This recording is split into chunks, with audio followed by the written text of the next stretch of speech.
What's up, guys? How you guys doing? Welcome to 32 Teams, where I review all 32 teams in the NHL after 2022-23 season. This series consists of an overview, regular season, postseason, player stats, team stats, and my overall opinion about the team. We finished Western Conference, and now we're in the Eastern Conference. Today, we review the Carolina Hurricanes. Let's get started.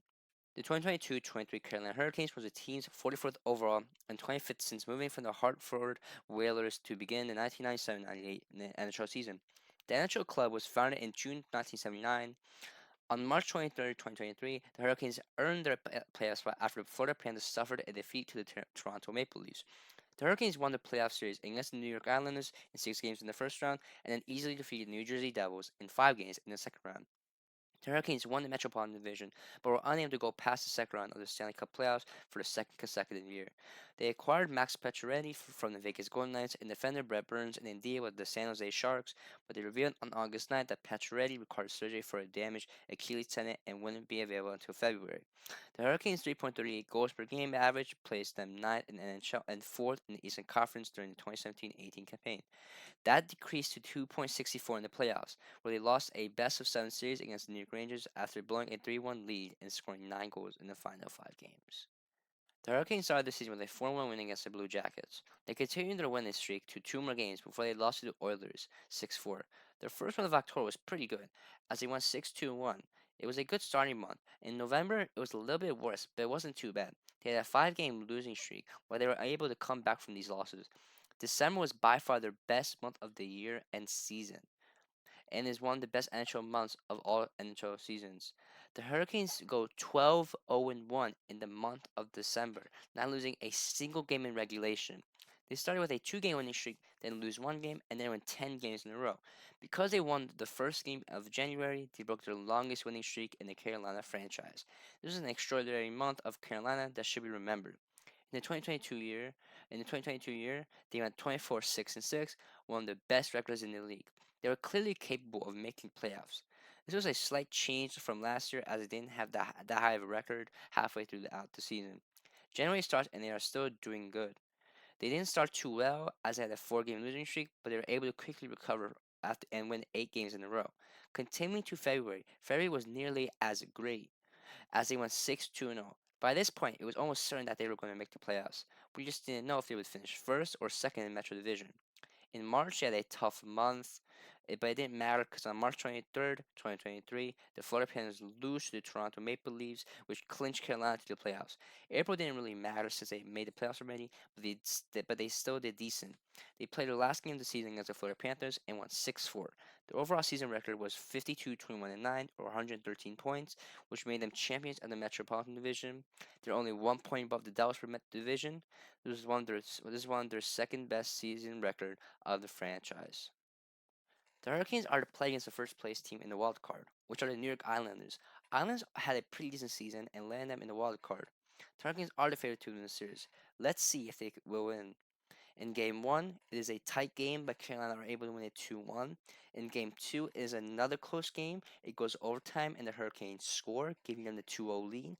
In game three, it is a tight, close game that is 1-1 for most of the game, but in the last 4 minutes of the game, the Islanders score 4, giving them the win. In game four, Carolina come back from the loss and win a comfortable 5-2. Carolina are only 1 win away from winning the series. In Game 5, it is a close game, but the Islanders win.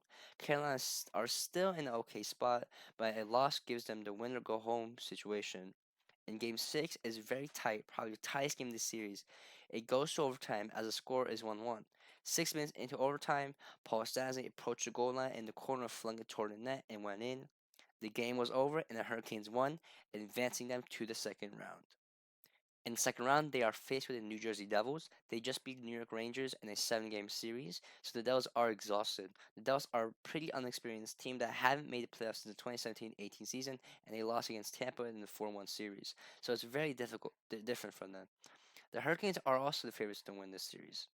In Game 1, the Hurricanes smoothly win 5-1. In Game 2, they win even better 6-1. This looks great for Carolina. They scored 11 in the past 2 games, which is very impressive, and it looks like they aren't slowing down. However, Game 3 is a very different game. The Devils scored 8 goals and won 8-4, giving the Hurricanes the first loss of the series. Game 4 was expected to be harder for the Hurricanes, but it was the opposite. The Hurricanes won big again, 6-1. They are leading the series 3-1, and they only need one win to advance to the conference finals. Game 5 starts and is a lot closer than the past 4 games. Both teams are now having trouble to score. In regulation, the game ends 2-2, meaning there is overtime, the first in the series. In overtime, it is tight, but then one of the players from the Devils, Jonas Siegenthaler, commits a delay of game penalty, giving the Hurricanes the power play. And during the power play, the Hurricanes score, giving them the win and the series. The Hurricanes advance to the conference finals. In the conference finals, the Hurricanes are playing against the Panthers. The Panthers were second in the wild card and beat the best team in the NHL has ever seen, the Boston Bruins and the Toronto Maple Leafs. The Panthers are currently on fire and are so close to creating an underdog story. The Hurricanes are again the favorites for this series. Will the Hurricanes make the Stanley Cup? Let's find out. In Game 1, both teams score 2 goals and the game goes to overtime. The first overtime happens and no goals occur, which leads to second overtime. In second overtime, nobody scores again, meaning there has to be a third overtime. And third overtime, nobody scores again, meaning there has to be a fourth overtime. Finally, in fourth overtime, with 13 seconds left, almost playing the entire fourth overtime, the Panthers score, giving them the win. This was such a tough loss for Carolina as it played 2 2/3 worth of a game in a single game, exhausting them. In game 2 is another close game that goes to overtime, but the Panthers win again. This is the first time the Hurricanes are down 2-0 and 1-0, and they need to change something. In game 3 is a very close game, but the Panthers score in the second period, and that is the only goal that happens in the game, meaning the Hurricanes lost again 1-0.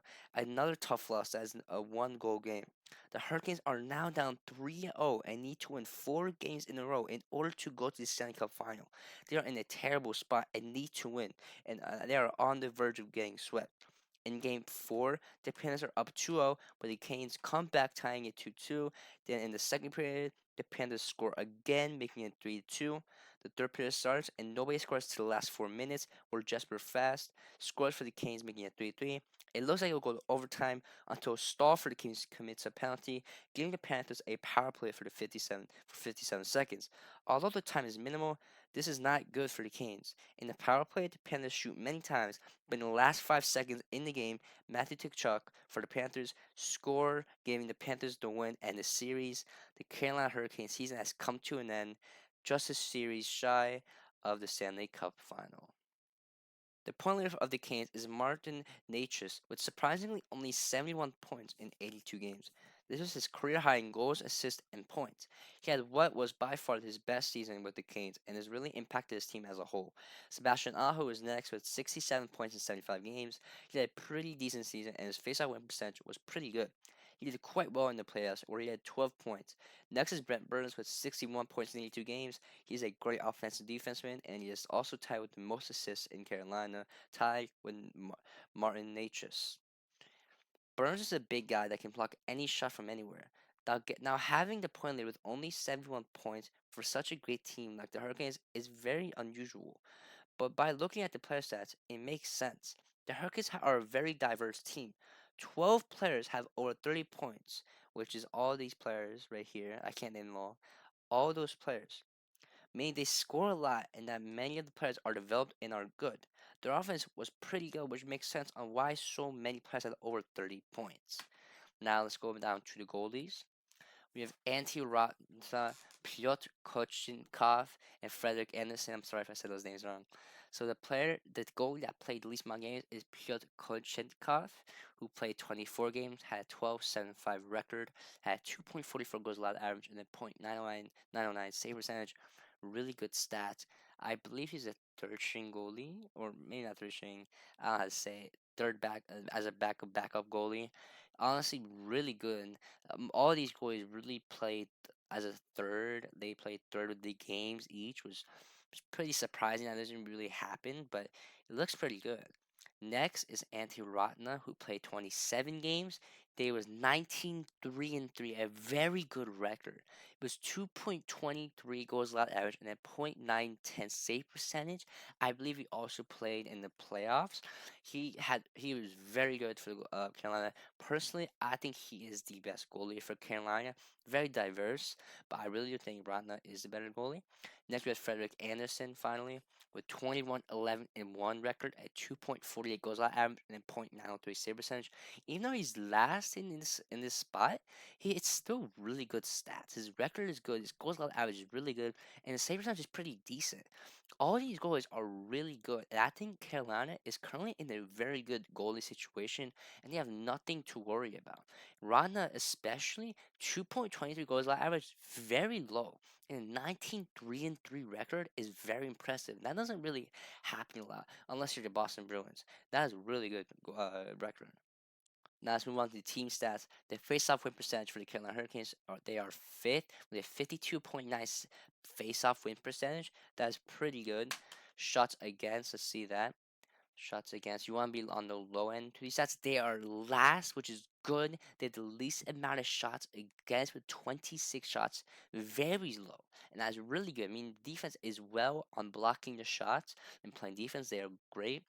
Next, Carolina with 34.8 shots a game. That's really good. That is 6 above, almost 7 above shots and shots against. You need to have more shots for than shots against. Penalty kill, Carolina are second with 84.4 penalty kill. That's another really good penalty kill. I can't tell you, like, these penalty kills are really good. As of right now, Carolina is destroying in these stats. Next, Carolina for the power play. They are they are okay with power play 19.8. Needs to be better, but you can't be better at every stat. It's gonna be tough to do that. Goes loud, most likely gonna be similar to the shots against. They have my man low end 31st, which is good. 2.56 goals allowed, very good stats. We have goals for Carolina. This should be on the higher end. 15, 3.20, pretty good as well. In a little bit in the middle, but you see how Vegas going as Stanley Cup champs had 3.26, and they won the Stanley Cup. So you do need high goals for, but you need good defense as well. Overall, Carolina Hurricanes one of the best teams in the NHL. Not surprising by these stats. By looking at these stats, it's really not surprising. Now, overall, what do I think about the Carolina Hurricanes? I think they're one of the best teams in the league, and it will stay that way for a couple of seasons. They have many great players on the team that are young and great and are set to stay with this team for years. The goalies are one of the best in the league. The goalies are very responsible, and if one of the goalies get injured, they can use the backup goalie comfortably. On my last note, I think the Hurricanes are a great team that will stay that way for years. Thank you for watching this video. Another late video. Carolina Hurricanes. We are getting there. We're getting to the last episode.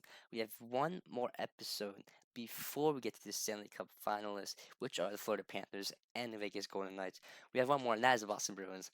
I would like to make this video because Boston, very good team, best team in the show, but they lose in the first round against Florida, which is very surprising. And with actually Tampa, I believe had a very good season. I don't remember. I believe 2017, and they lost to Columbus. They got swept. So this happened a lot to very good teams. But anyways, let me not get sidetracked. This is the end of the video. Like the video if you liked it, and I don't know, comment down below if you have an opinion. You agree with my opinion. If you don't, and yeah, hope you enjoyed the video. I hope you guys stay safe and have a great day. See ya.